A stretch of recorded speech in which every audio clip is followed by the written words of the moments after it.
Agora, na época do coronavírus, os idosos ficam bastante vulneráveis. Para falar sobre isso, eu estou aqui com o geriatra, o doutor Antônio Cláudio Neves. Então, Antônio, o que fazer? O que os idosos devem fazer para que possam evitar até serem contaminados pelo coronavírus? Muito bom, Anderson. Muito boa pergunta.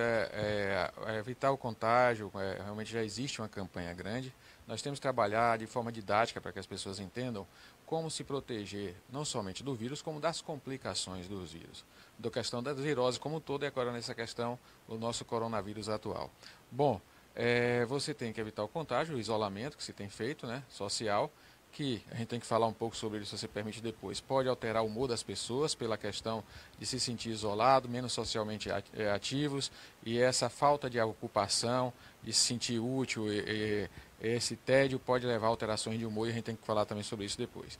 Então a gente tem que manter o isolamento, realmente, quando necessário, que participar de atividades essenciais, manter uma boa higienização das mãos, com a questão do álcool gel, a lavagem, se não tiver simples, com o sabonete, por uma duração adequada, pelo menos uns 40 segundos, isso é fazer um bom atrito, esfregar bem as mãos, evitar estar cumprimentando com aperto de mãos, e aqui vai um alerta particular que eu tenho observado. Eu gosto de observar o comportamento da sociedade para os idosos e aqueles que têm idosos em suas casas, para que evite realmente maior contágio, maior risco. A gente tem observado as pessoas irem às compras usando as sacolinhas, aquelas cestinhas, segurando alças, então temos que ter cuidados com fechaduras, com as maçanetas, com alças de cestos, né? A gente tem que ter cuidado com os carrinhos de supermercado que você coloca as mãos, a gente tem que ter cuidado com algumas coisas. Estava observando a questão do pessoal passando o cartão de crédito, o teclado, se possível até o comércio, antes uma notícia aqui, eu quero dar uma ideia, colocar um plástico descartável transparente para que as pessoas possam teclar, né? Que o caixa, na hora da cobrança, coloque um plástico descartável barato, cortado no tamanho adequado, transparente, que cubra o teclado e a pessoa possa teclar e descartar esse plástico para que a gente evite realmente esse contato, né? Nos elevadores, talvez, a mesma forma, a pessoa carregar seu plásticozinho, se precisar tocar, e depois descartar, talvez seja uma alternativa transparente e você está se protegendo. São alternativas de proteção que a gente tem, que a gente já sabe desfazer, e o uso da máscara, que também tem sido feito, principalmente para aqueles profissionais que têm maior contato, as pessoas que trabalham em atendimento, tem que estar sempre com a máscara, as pessoas que têm um contato social maior, para que não leve aos idosos possivelmente o vírus. Mas em relação à questão que a gente quer falar, outra coluna, o cuidado com a imunidade e uma maior reserva cardiorrespiratória. Repare só, gente, o coronavírus ele tem afetado com mortalidade principalmente as pessoas mais idosas e que têm comorbidades, doenças que possam ser descompensadas durante o processo infeccioso e que favoreçam ao risco maior de morte. Então, esses pacientes eles têm que ter uma atenção maior, esses idosos. Então, a gente tem que melhorar a capacidade cardiorrespiratória. Se você tem uma reserva cardíaca maior, uma reserva pulmonar, um pulmão mais amplo, com a maior reserva, você tem menor risco de mortalidade. Você tem uma chance maior de sobrevivência. Aí nós vamos o que agora? O isolamento social em domicílio. As pessoas param de fazer sua atividade física. Idosos ativos, diabéticos ativos, que de repente começam a ficar parados. Então a gente tem que alertar essas pessoas, se puderem, se adaptar a realizar uma atividade física em casa. É importante. Hoje já está se fazendo com personal via vídeo, né? Consultas médicas também já podem ser feitas via vídeo, as atividades físicas também via vídeo. Então muita coisa, o avanço da tecnologia, o celular, você pode fazer uma consulta, conversar sobre com vídeo e aí você pode manter sua atividade física para manter esse pulmão amplo, com a maior reserva, e a atividade física também vai melhorar a sua imunidade, né? Porque vai melhorar o humor, vai produzir realmente um estímulo no processo imunológico. A gente também tem outras situações que podem comprometer a imunidade, que vale a pena a gente falar para você, idoso, e para aqueles que cuidam dos idosos, né? A atividade física pode ser feita em todos os pacientes, inclusive nos acamados. Intensificar a fisioterapia, com todos os cuidados, né, para não haver transmissão, mas é importante, exercício respiratório, tudo isso deve ser feito. Acompanhar a glicemia do diabético com maior rigor, acompanhar nível pressórico dos hipertensos para que não haja sobrecarga cardíaca e realmente aqui um ponto importante, acompanhar o humor, avaliar o humor do idoso, Anderson. Aqui como geriatra vou dizer uma coisa para vocês, filhos, netos, quem cuida da pessoa idosa. A pessoa idosa, ela tende a esconder seus problemas, porque elas amam demais seus filhos. Elas escondem que estão deprimidas, escondem o choro. E a depressão, ela baixa muito a imunidade e aumenta o risco de complicações diante de uma infecção viral. Então é importante avaliar o humor com carinho.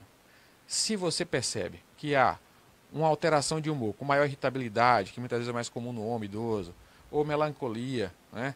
Ou desinteresse por muito tempo, e o idoso nega que não está desanimado, ele diz, não estou desanimado, não estou triste, mas você percebe que há uma alteração, pode-se fazer uma avaliação médica com carinho, procure seu médico, seu geriatra, tentar marcar as consultas se possível, se precisar levar ou em domicílio, se precisar levar horário marcado para que não haja aglomerações, ou se já tem seu médico, conversar sobre a alteração do humor, pedir se ele pode prescrever algum medicamento para a depressão. É importante tratar bem, compensar. Tem depressões muito existentes, tem depressões tratadas, não identificadas, aquelas tratadas que não estão bem tratadas, e isso pode comprometer a imunidade. Ontem eu lia na Folha de São Paulo um artigo muito interessante. O senhor falava na questão do humor, né? Muitos idosos realmente nesta fase ficam de mau humor, um pouco depressivos, e um deles perguntava o seguinte para o especialista: se podia fazer caminhadas. O especialista respondeu, desde que não haja aglomerações. Então, isso é possível? Sim, é verdade. Se você, dependendo de sua situação social, de onde você mora, se você tem como fazer uma caminhada em uma calçada livre, se você mora em uma zona rural, em que não há aglomeração, se você mora em um local que tem uma praia isolada, tranquila, por que não fazer sua caminhada? Acredito que não há problema, certamente é muito mais saudável do que ficar isolado em casa. Então a atividade física ela deve ser motivada, estimulada, até porque daqui a pouco nós teremos o quê? Teremos óbitos por descompensações de diabetes, de hipertensão cardíacas, de alteração de humor, que pode levar a alterações de pressão, de nível glicêmico. Então é importante que esse idoso não se sinta tão enclausurado, né? A gente tem que ter esse cuidado, né? Tem que isolar, mas isolar com bom senso. O bom senso, a sabedoria agora é o norte. Nós temos que ter bom senso. Se a pessoa não tem realmente um espaço alternativo próximo a seu domicílio, que ele possa fazer uma atividade fora de aglomeração, sim, tem que fazer em domicílio, casa, certamente. Mas se a pessoa mora numa zona rural, em uma chácara, por que não? Então tem que se fazer atividade, sim. Então é importante fazer essa atividade física. E a outra questão, Anderson, ainda lembrando da imunidade, para que eu não esqueça, é algo que a Organização Mundial de Saúde coloca, dificilmente tem se falado sobre isso, mas é importante alertar. A própria Organização Mundial de Saúde, nos últimos tempos, tem alertado a população, tem trabalhos mostrando que um mineral, que é o zinco, que as pessoas falam muito em magnésio no Brasil e tal, mas aí você é um alerta aqui. Gente, a experiência de consultório, eu tenho lá catalogado, vários prontuários, e a gente foi baseado no que a gente ouve da sociedade, as dúvidas dos pacientes, eles chegam no consultório e todo mundo querendo suplementar magnésio, ó, gente, a incidência de magnésio baixo na população é mínima. A maior parte dos pacientes com nível de magnésio normal, está tendo até excesso. Iodo também é a maior parte, tem algumas pessoas com iodo baixo, os hipertensos com pouco sal, mas o pessoal tem que evitar estar suplementando com aquela questão de solução de Lugol, eu pego pacientes com excesso de iodo. E a questão esquecida, que é importante para a imunidade, não é o magnésio, não é o iodo, é o zinco. A Organização Mundial de Saúde coloca que o mineral mais carente na humanidade nos últimos anos é o zinco. A maior carência existente na humanidade em relação ao mineral é do zinco. São milhões de pessoas com zinco baixo. E eu tenho constatado no consultório realmente o índice de zinco baixo, e o zinco é o principal mineral relacionado ao processo imunológico. E aí você tem que ter uma importância grande em se verificar se esse zinco está baixo, se necessário suplementar, porque isso tem uma importância grande para a imunidade de todas as pessoas, jovens, adultos, até para não estar com a virose intensa transmitindo para os idosos e para o próprio idoso. Então eu vou fazer a campanha da questão da verificação do zinco, suplementação, porque é muito importante nesse momento a gente relacionar isso. E é algo que a própria Organização Mundial de Saúde coloca, mas que não se está vendo o nexo. A gente está esquecendo de verificar isso, de pegar essa informação sobre o zinco que está baixo na população, em todo o mundo, né, que é relacionada à imunidade, e essa virose que agora a Organização Mundial de Saúde também tem trabalhado. Então é importante a gente alertar para isso, fazer verificação, se necessário suplementar e garantir uma melhora da imunidade. E não esquecer da questão do humor. Com relação ao potássio e ao sódio, tem alguma concomitante a isso, tem alguma relação? Não, em relação à imunidade não. Potássio e o sódio, as pacientes renais, pacientes diabéticos têm comprometimento renal, tem que ter cautela em relação ao potássio. Os pacientes hipertensos que fazem uma restrição às vezes exagerada de sódio, pode ter um sódio baixo, isso pode dar desconfortos, mas não em relação à imunidade de forma total. Você pode ter descompensações clínicas de outros fatores, é importante estar acompanhando, mas esses são elementos que mudam no dia a dia com muita facilidade. De um dia para o outro você pode ter alteração.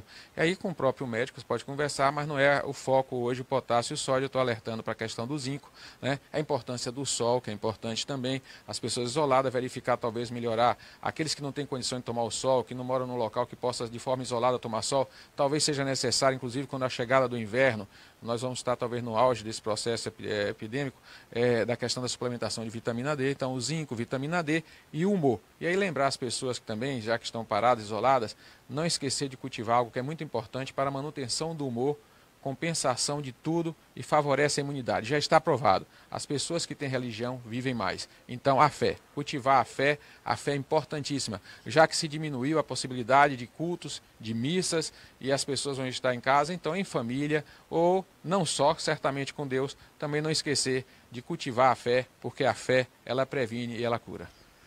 Amém. Doutor, uma outra questão com relação ao vírus ainda, a casa arejada. Isso é super importante. A arejada é a oxigenação. Você tem uma boa oxigenação, evitar ficar isolado, já está o nível de oxigenação também está relacionado à imunidade.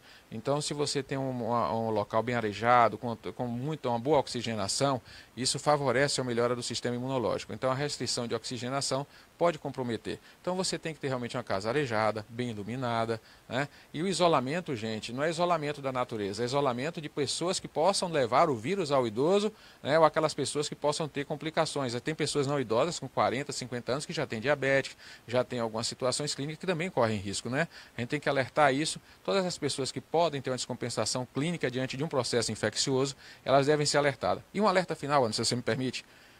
A maior parte dos idosos, muitas vezes, vem a falecer porque os sintomas dos idosos são diferentes. Como geriatra, tenho que dizer a vocês. A maior parte dos idosos, eles podem ter sintomas que ficam excluídos do quadro geral. O idoso pode ter uma infecção sem febre, a resposta febril pode não acontecer. O idoso, ele pode não ter uma resposta de tosse. O reflexo da tosse pode estar diminuído e você não ter a tosse clássica. E muitas vezes o diagnóstico do processo infeccioso no idoso já se dá numa fase tardia, quando ele já está com insuficiência respiratória. Quando ele já está taquipneico, com a respiração acelerada, quando ele já está realmente com insuficiência respiratória. Daí, Anderson, por isso, esses pacientes já chegam às vezes na urgência, no estado já avançado e não conseguem ter o processo debelado e vão a óbito, é o que tem acontecido. Então, alerta, o idoso ele pode ter um processo infeccioso com sintomas atípicos, então tem que estar atento a isso. E um dos alertas é o processo infeccioso atípico no idoso pode ter sintomas que não estão presentes como esse, e pode ter outros sintomas, como a queda do estado geral, do nível de atenção, ele ficar um pouco mais letárgico, respondendo mal às perguntas. Então, todos esses quadros devem ser avaliados com carinho, certo? É importante alertar isso, conversar com o seu médico. Hoje o meio de comunicação está fácil, você pode fazer consulta por vídeo, pode estar atento. Então, e não esquecer, paciência, fé, ponderação, sabedoria nesse momento. Muito obrigado, doutor Antônio. Lembrando que o uso da máscara ela tem uma duração de 2 horas.